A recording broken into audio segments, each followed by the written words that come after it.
C'est demain, le 25 décembre, la fête de Nativité. À l'occasion de la Noël, le couple présidentiel a adressé un message à la nation congolaise axé sur la paix et la solidarité, message que vous suivrez dans les heures qui suivent sur nos antennes.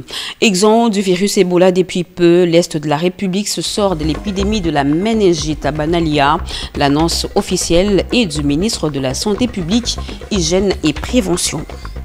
Le Parlement s'en va en vacances. Députés et sénateurs connaissent un répit après plusieurs mois d'un travail ininterrompu.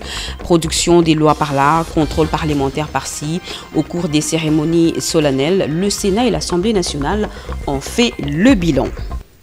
Voilà pour les titres, mesdames et messieurs, bonsoir. Il est 20 h à Kinshasa, 1 heure de plus au Kasaï oriental. C'est l'heure de vous informer.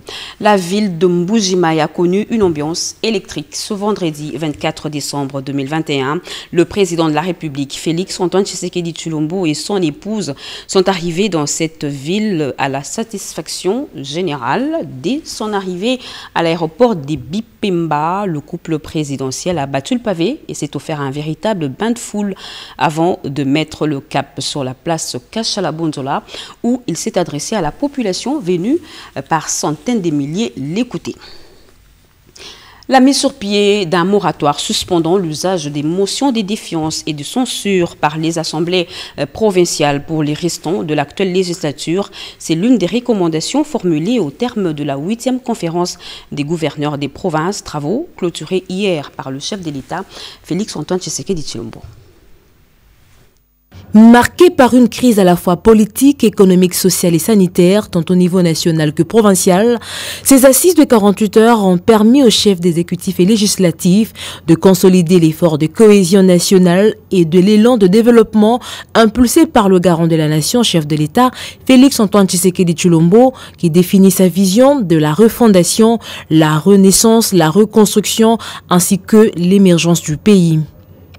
La cérémonie de clôture s'ouvre par la motion de soutien au chef de l'État actée par les 26 gouverneurs de province.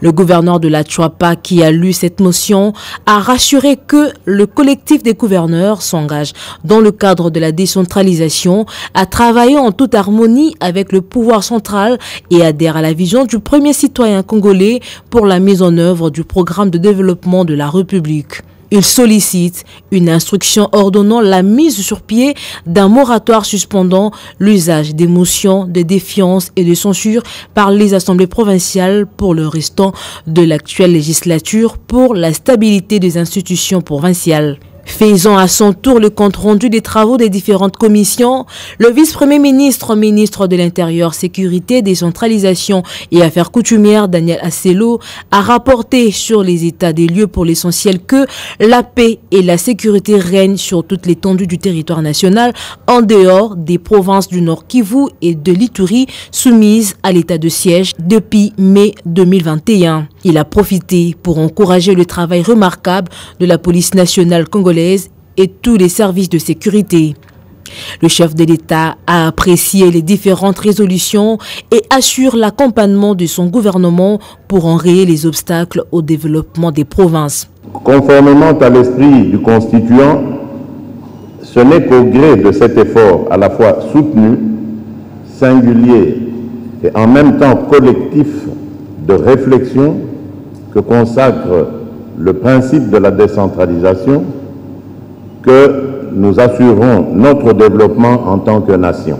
Je me réjouis de la sincérité qui vous a animé dans la présentation des diagnostics, des états des lieux ou encore dans la formulation des recommandations pour la résolution des crises de leadership et la promotion de la stabilité dans les provinces, conditions essentielles pour la mise en œuvre effective de ma vision de développement pour le bien-être de nos populations. En effet, il est prévu dans le cadre de ce programme de développement une enveloppe de 10 millions de dollars par territoire répartie sur 2 exercices budgétaires. À ce propos, j'aimerais saisir cette occasion pour remercier le Parlement et le gouvernement d'avoir assuré la prise en charge de ce programme pour le budget 2022 pour un montant équivalent à 725 millions de dollars américains. Mesdames et messieurs les présidents des assemblées provinciales, mesdames et messieurs les gouverneurs, je vous exhorte à garantir la stabilité des institutions et à encadrer l'implémentation de notre programme de développement local, ce qui implique de transcender vos différends et de privilégier l'intérêt supérieur de la nation. Tout en vous présentant mes vœux de bonheur et de longévité pour les festivités de fin d'année, je voudrais avoir une pensée pieuse pour toutes ces familles qui ont perdu des êtres chers au cours de cette année 2021, sans oublier nos troupes en opération à l'est de la République démocratique du Congo. Les deux programmes du chef de l'État, à savoir celui de développement local de 145 territoires visant à combler le déficit des infrastructures routières au niveau des territoires et celui d'urgence intégrée de développement communautaire qui vise à doter les entités territoriales décentralisées des équipements collectifs ont été salués. Mbandaka abritera sans doute la prochaine conférence de gouverneurs à la fin du premier trimestre de l'année 2022. Juste après la clôture de ces assises, quelques chefs des exécutifs provinciaux participant à la 8e conférence des gouverneurs se sont exprimés en ce terme. Le président est tombé à point nommé. Le président a rencontré toutes les préoccupations de toutes nos provinces, ayant compris que pour que la République aille de l'avant, il faudrait que les provinces marchent. C'est pourquoi il a mis à jour ces projets de développement de 145 territoires. Et ce qui a fait qu'une fois tous les gouverneurs réunis, ont compris que le chef tient à ce que le développement du pays commence par la base. Je félicite aussi le chef de l'État pour sa constance, parce que quand il parle du peuple d'abord, et il a compris que le peuple d'abord peut commencer par la campagne. C'est ce qui fait qu'il veut que les territoires soient développés, parce que ce sont des entités rurales.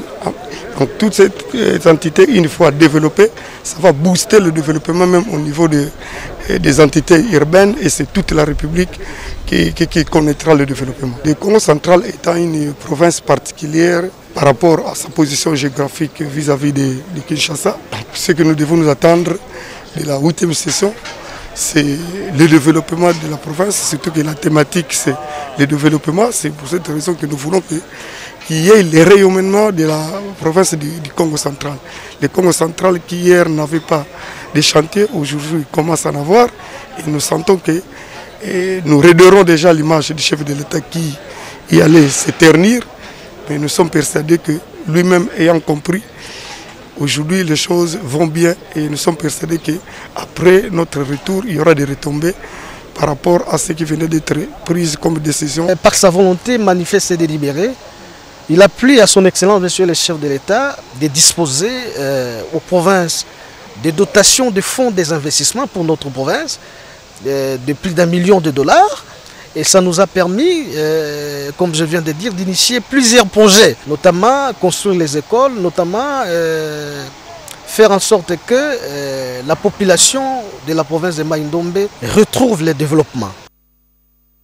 Eh bien, avant de s'envoler pour la ville de Mbuji-Mayi, le chef de l'État, Félix-Antoine Tshisekedi Tshilombo, a présidé par visioconférence la 34e réunion du Conseil des ministres. Plusieurs sujets de la vie nationale ont été passés au peigne fin. Juste après ce journal, le ministre de la Communication et des Médias, le porte-parole du gouvernement, Patrick Mouyaya, nous fera le compte rendu.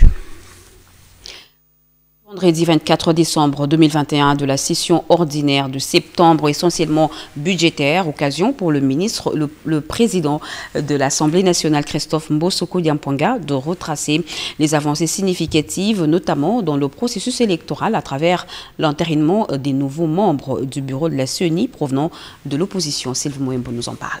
La clôture de la session de septembre est intervenue ce vendredi 24 décembre, contrairement aux habitudes qui voient cette clôture au 15 décembre. L'abondance de la matière inscrite au tableau était, entre autres, la cause de l'aménagement de ce calendrier. Dans son discours de clôture, le président de l'Assemblée nationale, Christophe Mbosoko Diampwanga, a brossé la situation générale du pays. Sur le plan politique, il a noté l'entérinement de membres de la Commission électorale nationale indépendante qui affiche désormais complet. Côté sécuritaire, le speaker de la Chambre basse du Parlement a salué la collaboration de l'armée ougandaise avec les forces armées de la République démocratique du Congo. Malgré la persistance de la pandémie de Covid-19, les élus du peuple ont pu doter le gouvernement de la République d'un budget équivalent à 10 milliards de dollars américains. Le projet de loi portant habilitation du gouvernement central, adopté par les deux chambres du Parlement, va permettre de proroger l'état de siège sur une partie de la République par une ordonnance-loi à prendre par le chef de l'État, Félix-Antoine Tshisekedi Tshilombo. Je vous exhorte donc à demeurer à l'écoute de vos électeurs au fin de continuer de bénéficier de leur confiance. Je saisis cette occasion pour vous remercier, notre vaillante administration, pour son concours à nos travaux, les efforts particuliers de certains pour être une administration efficace, mais aussi efficiente. Je vous souhaite d'heureuses fêtes de Noël et de fin d'année à vous, à vos familles, ainsi qu'au personnel de l'administration. Les vacances parlementaires commencent pour les élus du peuple. Ils vont rencontrer leurs bases respectives afin de ramener en mars prochain les desiderata de la base. Une session plus longue que la norme, les matières à traiter étaient très abondantes et délicates. Le Sénat a clôturé sa session budgétaire au cours de la plénière y consacrée avec un discours du président Modeste Bahati qui a touché tous les secteurs de la vie nationale. Guélor Kimpianga. Le Sénat a clôturé vendredi 24 décembre la session ordinaire de septembre conformément aux articles 115 de la Constitution et 82 du règlement d'ordre intérieur du Sénat. Dans son discours de clôture, le président du Sénat, Modeste Bahati Lukwebo, a dressé un bilan positif de la session qui vient de s'achever, essentiellement budgétaire, mais aussi riche en contrôle parlementaire et en production législative. Avec plus de 7 propositions et projets de loi votés au cours de cette session. Dans son mot de clôture, le speaker de la Haute Chambre du Parlement a revu tous les secteurs de la vie nationale, de la politique au social en passant par la sécurité. Modeste Bahati Lukwebo salue les efforts du gouvernement dans l'amélioration des conditions de vie de Congolais, tout en soulignant que beaucoup reste à faire. Au chapitre des élections, le président du Sénat a salué l'entérinement des membres de l'opposition au bureau de la CENI. Sur le plan politique, l'actualité reste dominée par l'installation du nouveau bureau de la CENI. Si au départ la configuration de ce dernier avait posé problème, les récentes médiations entre les chefs des institutions et les deux principales confessions religieuses ont ramené un climat d'apaisement. C'est ici l'occasion pour moi de féliciter la sagesse des uns et des autres, sans laquelle la voie vers les élections libres et transparentes serait compromise. La recherche de solutions pour aboutir à l'organisation des élections crédibles et transparentes doit demeurer une préoccupation constante aussi bien pour la classe politique, la société civile, que pour les forces vives de la nation. Avec l'entérinement des autres délégués de l'opposition, l'équipe de la CENI sera au complet et devra urgemment se mettre au travail pour des élections libres, démocratiques, paisibles et transparentes en 2023. D'ici la prochaine session, le Sénat, dans son rôle de médiateur constitutionnel, se penchera sur les crises et conflits qui minent bon nombre de nos provinces, ainsi que l'a rappelé son Excellence, Monsieur le Président de la République, lors de son adresse à la nation devant les deux chambres réunies en congrès en date du 13 décembre 2021. Modeste Bahati Lukwebo a appelé les sénateurs vacanciers à appliquer les dispositions impératives du règlement intérieur du Sénat en matière de vacances parlementaires, tout en leur demandant de s'investir dans la recherche de la paix et des solutions aux problèmes qui se posent dans leurs circonscriptions respectives. Tout à fait autre chose à présent. Une cinquantaine de jeeps remis aux officiers généraux nommés en 2018, dont 34 aux généraux actifs et 17 à ceux qui sont déjà à la retraite. C'est le ministre de la Défense nationale et des anciens combattants qui a procédé à la remise de ces jeeps de marque Fortunaire aux bénéficiaires. C'était au camp Kokolo. Jojo Ndibou et Thierry Nzazi. Brève cérémonie mais très significative au camp lieutenant-colonel Kokolo sous une fine pluie ce vendredi 24 décembre 2021. Il s'agit de la matérialisation de la promesse du président de la République et commandant suprême des FARDC et de la PNC faite aux généraux nommés en 2018. Celle des dotés à ses officiers supérieurs des FARDC des engins roulants pour leur mobilité. Au total, 51 Jeep 4x4 de marque Toyota Fortunaire viennent d'être officiellement remises au chef d'état-major général des FARDC, le général Célestin Balamoussinsé, par l'entremise du ministre de la Défense nationale et ancien combattant, le docteur Gilbert Kabanda Kourenga. Au nom du commandant suprême, je viens remettre au chef d'état-major général pour les officiers généraux nommés en 2018, les véhicules de service. Cette première tranche est de 51 véhicules, mais il en reste encore un deuxième lot qui est en route, qui viendra. Le chef d'état-major général des FARDC a, au nom des bénéficiaires, remercié le président de la République, Félix Antoine Tshisekedi Tshilombo, pour cette dotation des véhicules de service flambant neufs, combien louable, qui va, sans nul doute, accroître leur performance. Le ministre de la Défense nationale a fait savoir que cela n'est qu'un premier lot et a rassuré aux uns et aux autres l'arrivée imminente d'un deuxième lot de véhicules de service dans le tout prochain jour à la satisfaction des bénéficiaires. En Ituri, 7 présumés criminels spécialisés dans le vol à main armée à Bunia sont tombés dans le filet des forces de l'ordre. Ces inciviques qui ont causé plusieurs dégâts et ont été présentés au gouverneur militaire Lubo Yankashama. Regardez.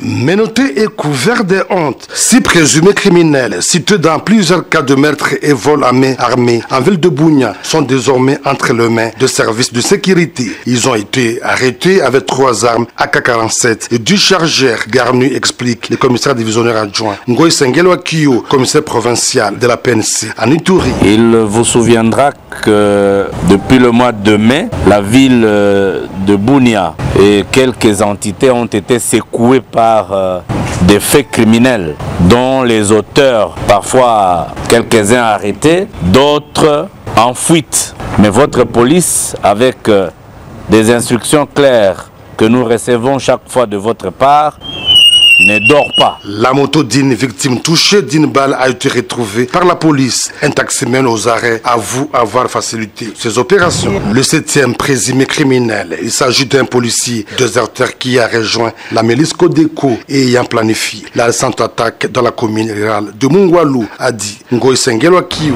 Le commandant des opérations qui a conduit l'attaque de Mungwalu, il est à la fois avec nous et à la fois avec Codeco. Il n'est pas seul, 2 de ses collègues sont en fuite, mais ils seront récupérés. Cette série d'arrestations témoigne la détermination de l'équipe de l'état de siège de mettre fin à la criminalité urbaine, a dit le gouverneur militaire, le lieutenant général Lubo Yankashama Johnny. Nous allons continuer à les poursuivre, ces gens qui créent vraiment le malheur dans nos populations. Par ailleurs, 2 jeeps des Ougandais volés puis récupérés à République démocratique du Congo par la police ont été restitués à Aro, au nord de Bunia, et au fait d'armes de police.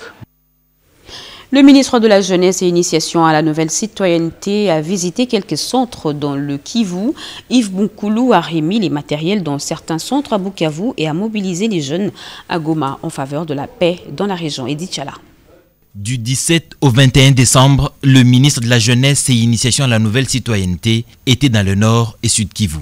Les problèmes que connaissent les jeunes de ces contrées sont assez spécifiques comparés à ceux de l'ensemble du pays. De Goma à Bukavu en passant par Bagira, Yves Bunkoulou Zola s'est montré très engagé dans la formation des jeunes et à leur réinsertion sociale. Dans une zone où sévissent les groupes armés, la démobilisation et la réinsertion sociale sont des moyens de lutte contre l'insécurité. À Bukavu, le ministre a visité les centres de formation et a remis quelques matériels pouvant servir de kit de réinsertion sociale. Le président de la République, à travers sa vision d'accompagner l'entrepreneuriat des jeunes, il a mis en place 2 instruments clés. Il y a le fonds de garantie pour l'entrepreneuriat au Congo, qui constituera un levier pour permettre aux jeunes entrepreneurs de pouvoir avoir un accès facile pour des crédits, mais également au niveau du ministère de la Jeunesse, un programme que nous sommes en train de mettre en place, le programme national pour la promotion de l'entrepreneuriat des jeunes, qui accompagnera le fonds spécial pour la promotion de l'emploi et l'entrepreneuriat des jeunes, qui est un fonds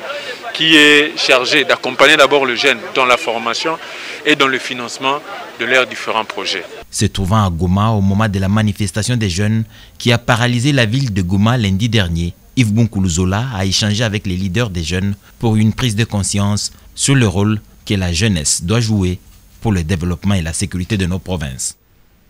Sensibiliser contre la drépanocytose et les violences basées sur le genre en utilisant la littérature, c'est l'objectif de la première édition du concours Excellencia Jeunes Talents Littérature. Les gagnants de ce concours ont reçu leur prix à Kinshasa des mains de la très distinguée première dame Denise Nyakirou Tshisekedi, des talents littéraires qui se dévoilent, comme nous le démontre ce reportage de Naïcha Kialamouila et Patrick Michel Moukoui. De la simple pensée à une expression plus littéraire, ces jeunes ont pu coucher 1000 mots en forme de nouvelles ou poésie sur l'un de thèmes leur proposés entre drépanocytose et violences basées sur le genre. Quelques mois après la publication de résultats par le jury du concours Excellencia Jeunes Talents Littérature, les gagnants ont reçu leur prix de main de la première dame de la République, Denise Nyakirou Tshisekedi. Sourire aux lèvres et partageant le plaisir d'une rencontre historique avec la First Lady, ces jeunes font très certainement leur premier pas dans la vraie vie littéraire. J'ai écrit un texte, une nouvelle. Le titre c'est « Je suis né d'un deuil ». Le texte parle d'une fille qui est drépanocytaire. Elle déclare et rend... elle parle de tous les maux qu'elle vit et toutes les difficultés qu'elle rencontre et toutes les souffrances qu'elle a dû éprouver depuis sa naissance. Donc j'ai un peu raconté mon parcours avec la drépanocytose et la particularité selon laquelle j'ai pu bénéficier d'une greffe de la moelle osseuse quand j'avais 3 ans. Et aujourd'hui, je suis là, debout, bien portante. Et l'idée derrière, c'est de pouvoir apporter un soutien à ceux qui, comme moi, luttent avec au quotidien, mais aussi pour pouvoir pousser les gens à la sensibilisation. En organisant ce concours, la Fondation Denise Nyakirou Tshisekedi et l'Association des femmes de lettres congolaises visaient plusieurs objectifs au-delà de l'apprentissage à la vie littéraire.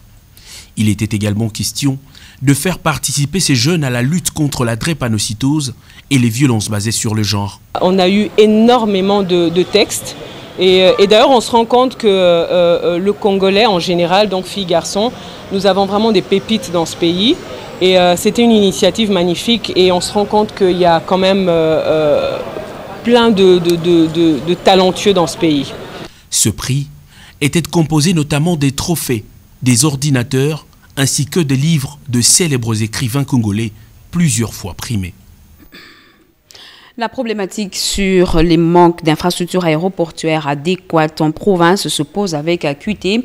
L'aéroport national de Lodja dans le Sankourou est sous les eaux à chaque goutte de pluie. Notre rédaction a réfléchi sur ce qui reste des infrastructures aéroportuaires en province. C'est un commentaire de Guitio Matoukou. Voilà le spectacle qu'offre l'aéroport de Lodja, surtout quand il pleut. Cette piste, en terre battue, est souvent submergée d'eau après le passage de la dame pluie. Les passagers, en descendant de l'avion, ressemblent à des colis ou animaux que l'on doit faire traverser la piste par des chariots. Cet aéroport de Lodja, qui souffre de manque d'infrastructures aéroportuaires, mérite une attention particulière de la part des autorités du pays. Ce n'est pas seulement Lodja qui connaît cette mauvaise qualité des infrastructures aéroportuaires. Plusieurs aéroports dans le Congo profond sont confrontés à cette même réalité. Il y a lieu d'interpeller le ministère des Transports et Voies des Communications ainsi que celui des infrastructures et travaux publics pour initier les travaux de modernisation de cette porte d'entrée de la province du Sankourou ainsi que des autres provinces en état de délabrement très avancé, afin qu'ils répondent aux exigences de l'Organisation de l'aviation civile internationale. Aussi, question d'éviter des crashs et d'autres incidents malheureux. Souvent, on attend le pire pour réagir. Diriger, c'est aussi prévoir. La catastrophe risque d'être irréparable si aucune disposition n'est prise pour parer au plus pressé.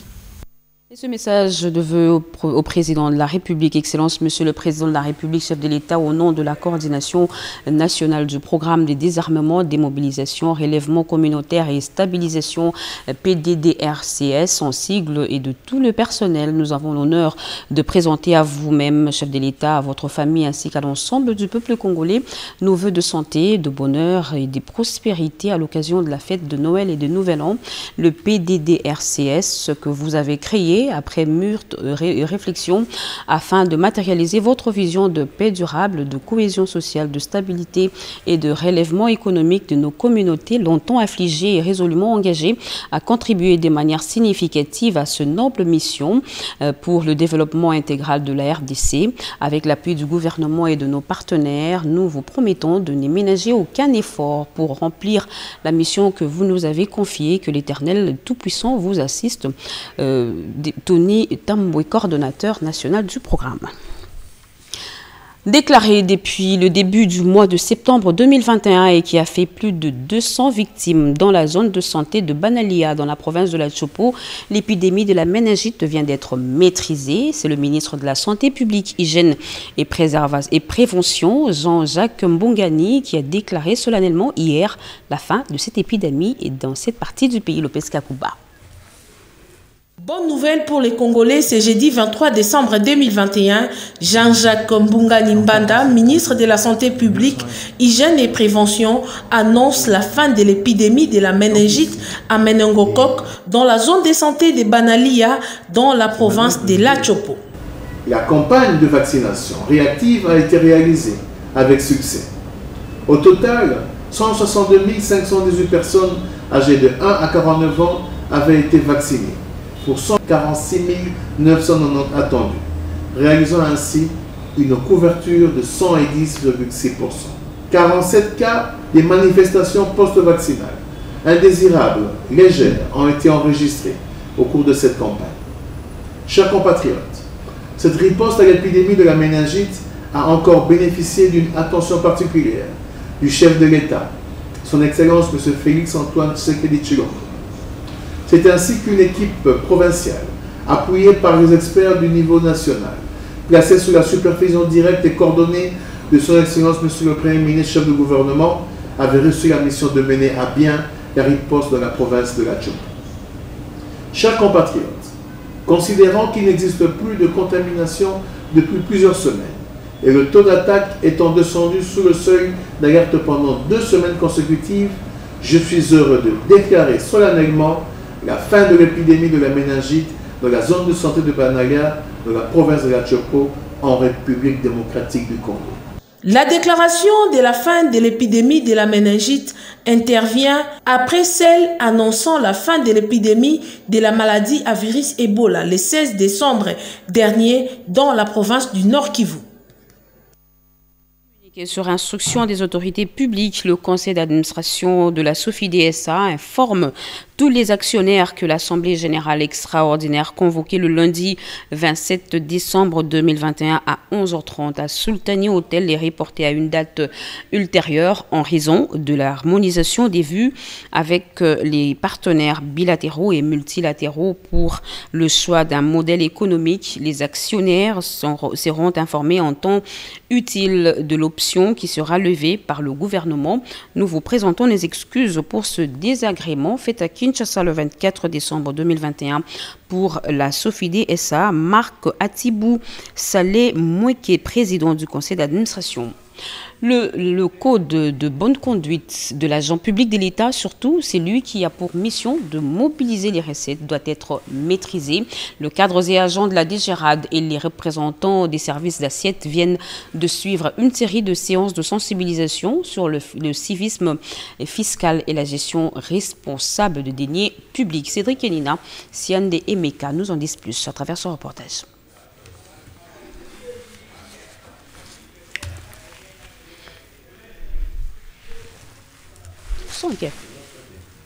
Les délégués des services d'assiette, parmi lesquels ceux de la police nationale congolaise, cadres et agents de la DGRAD ont intériorisé les notions liées à l'éthique et les volets de la vision du chef de l'État en ce qui concerne la lutte contre l'évasion fiscale et la corruption. Ceci dit, l'éthique d'un agent public de l'État et son intégrité ne doivent pas faire l'objet d'un marchandage, a reconnu le directeur général de la DGRAD, Jean-Parfait Tabala, qui avait à ses côtés son directeur général adjoint Christine Epoulouké. Ces séances de sensibilisation au civisme fiscal et à la gestion responsable des deniers publics, ces volants pédagogiques, vous ont permis de débattre des questions relatives à l'éthique d'un agent public de l'État. Je vous exhorte donc vivement à mettre en pratique les échanges de cette semaine en développant une culture fiscale et une bonne pratique de gestion des deniers publics pour nous permettre d'atteindre notre objectif commun qui est celui de la maximisation accrue des recettes fiscales de l'État. Ces séances de sensibilisation auxquelles a été associée la coordination des changements de mentalité et qui a été honorée par la présence des représentants de la présidence de la République vont contribuer à mettre en pratique les options levées lors des dernières conférences budgétaires. La Société nationale de l'électricité SNEL SA, en sigle, informe son aimable clientèle de la République démocratique du Congo du recouvrement forcé et intensif de toutes les factures des consommations d'électricité restées impayées à ce jour. À cet effet, elle demande à ses clients de payer sans délai les dites factures uniquement à ses guichets contre acquis et acheter les crédits de consommation d'électricité auprès de points de vente prépayés. La persistance des arriérés entraînera la coupure immédiate de la fourniture de l'électricité dont le rétablissement n'interviendra qu'après paiement de toutes les factures et frais relatifs. Justement, la SNEL a acquis d'importants équipements électromécaniques et autres dans le cadre de la coopération entre la République démocratique du Congo et l'Égypte. La réception a eu lieu en début de semaine à la grande satisfaction de la direction générale de cette Société nationale d'électricité. Yvette Makuntima. D'assainissement et de mise en conformité du réseau de distribution de la ville-province de Kinshasa, initié par la Direction générale de la Société nationale d'électricité SNEL SA, un lot important d'équipements électromécaniques et autres matériels électriques a été réceptionné et déposé au magasin central de la SNEL SA, situé dans la commune de Limete. Matériel constitué principalement des cabines moyennes et basse tension, des câbles conducteurs pour les réseaux souterrains et aériens, ainsi que des projecteurs pour l'éclairage public. Cette acquisition rentre dans la droite ligne de la coopération multisectorielle entre la République démocratique du Congo et la République arabe d'Égypte, raffermie il y a peu par les deux chefs d'État, Félix-Antoine Tshisekedi Tshilombo et Abdel Fattah al-Sisi. Ces outils viennent répondre à un besoin récurrent, celui d'améliorer la desserte en électricité et soutenir dans un sens comme dans un autre l'élan des développements. Eh bien, nous sommes de plein pied dans la période des festivités de fin d'année, festivités qui riment avec les messages de vœux de bonheur, de prospérité. Et voilà, quelques messages nous est parvenus sur ce plateau. Yvette Makuntima nous fait la lecture. Bonsoir Yvette.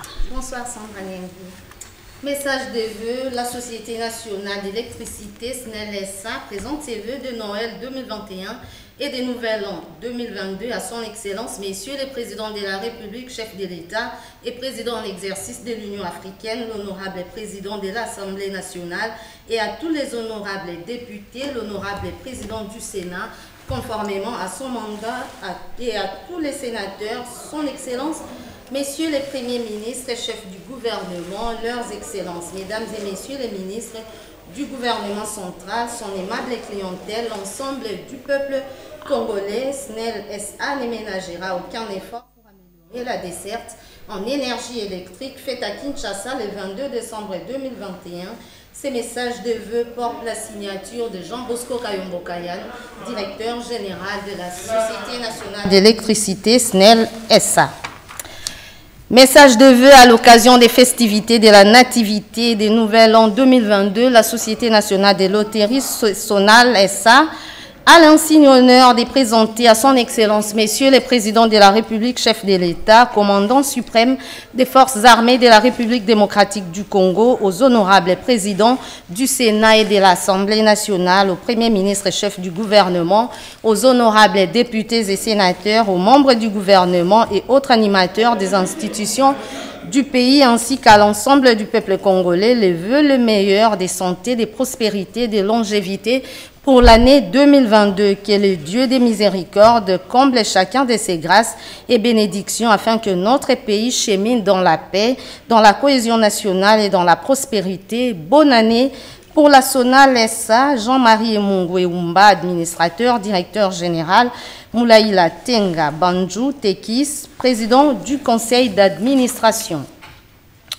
Message de vœux de nouvel an à son Excellence Félix-Antoine Tshisekedi Tshilombo, président de la République démocratique du Congo, chef de l'État, avec l'expression de leurs hommages les plus déférents, la direction générale de la régie de voies aériennes ainsi que l'ensemble de son personnel ont le réel plaisir de présenter à son Excellence, Messieurs les Présidents de la République, chef de l'État, Messieurs Félix-Antoine Tshisekedi Tshilombo ainsi que sa famille, les meilleurs vœux de bonheur, de santé, de longévité à l'occasion des festivités de Noël.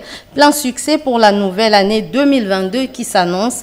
Il les félicite pour son leadership vertueux nécessaire pour transformer les Congo vers son développement dans la paix et la sécurité. Un Congo pour tous, dans lesquels chacun mérite sa place. C'est pourquoi ils lui réitèrent leur engagement à mobiliser toutes les ressources indispensables au renforcement de la sécurité de la navigation aérienne au-dessus de notre territoire et à l'amélioration du confort des usagers de nos aéroports. Que Dieu bénisse la République démocratique du Congo. Ces messages portent la signature d'Alphonse Chungu Maungu, directeur général de la RVA. Message des vœux de la Société nationale des chemins de fer du Congo, SNCC-SA, à son Excellence, Messieurs Félix-Antoine Tshisekedi Tshilombo, président de la République démocratique du Congo, chef de l'État, à l'occasion des fêtes de Noël et des Nouvel An 2022, les conseils d'administration de la direction générale ainsi que tous les personnels, cheminots et navigants de la Société nationale des chemins de fer du Congo, SNCC-SA, présentent leurs meilleurs vœux, des bonheurs, des prospérités, des réussites à son Excellence Félix-Antoine Tshisekedi Tshilombo, président de la République démocratique du Congo, chef de l'État, commandant suprême de l'armée, ainsi qu'aux membres de sa famille et à l'ensemble du gouvernement de la République. Cette heureuse occasion offre à nouveau aux cheminots l'opportunité d'exprimer à l'endroit de votre auguste personne leur profonde gratitude pour vos efforts soutenus sans cesse et dont ils bénéficient dans le cadre du vaste programme de redressement et de modernisation de la SNCC-SA. C'est aussi l'occasion pour les conseils d'administration, la direction générale, ainsi que tous les personnels de la SNCC-SA de réaffirmer leur ferme engagement de soutenir vos actions de restauration d'un état de droit, de pacification de l'ensemble de la RDC et de l'édification d'une économie nationale prospère prérequis qui ouvre inéluctablement la voie vers le progrès social.